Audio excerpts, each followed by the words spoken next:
Hello students, today we will study absorption and assimilation of food. Please focus on the board.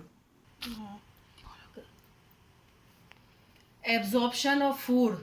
After complete digestion, the soluble food gets absorbed in the small intestine through minute finger-like projections called villi present on the inner lining of the small intestine.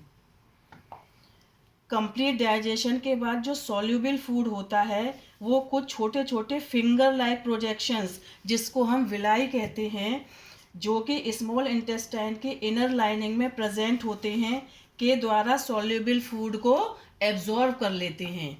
The villi are richly supplied with blood vessels और capillaries. Villi को ज़्यादा मात्रा में blood vessels या capillaries की supply दी जाती है. These villi increase the surface area of the intestine for absorption of the digested food. Digested food के absorption के लिए ये जो villi हैं ये intestine का जो surface area होता है उसको increase कर देते हैं. Also the walls of small intestine have numerous folds that increase the surface area for absorption. ये जो स्मॉल इंटेस्टाइन की जो वॉल्स होती हैं उसमें बहुत सारे फोल्ड्स होते हैं जो कि एब्जॉर्प्शन के लिए सरफेस एरिया को इंक्रीज कर देते हैं यानी कि बढ़ा देते हैं. The digested food particles are absorbed through the blood vessels present in villi.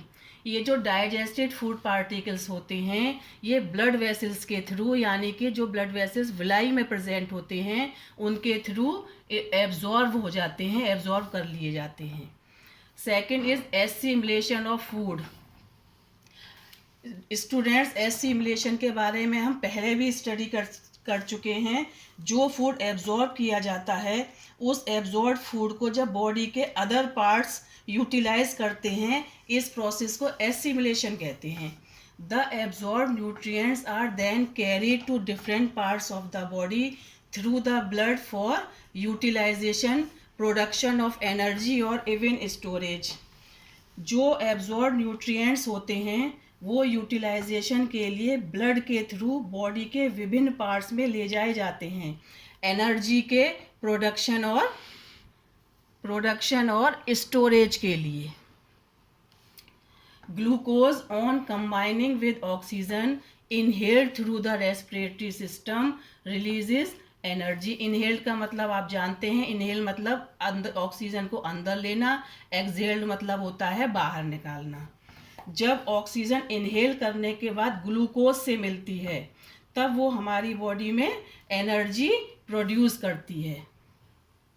Fatty acids and glycerol are stored in the body under the skin as energy reserves. Fatty acids and glycerol skin के नीचे हमारी body में energy के रूप में store रहते हैं.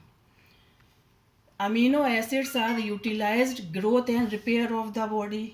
ये अमीनो एसिड जो होते हैं ये हमारी बॉडी में ग्रोथ एंड रिपेयर के लिए यूटिलाइज या इस्तेमाल किए जाते हैं. Thank you.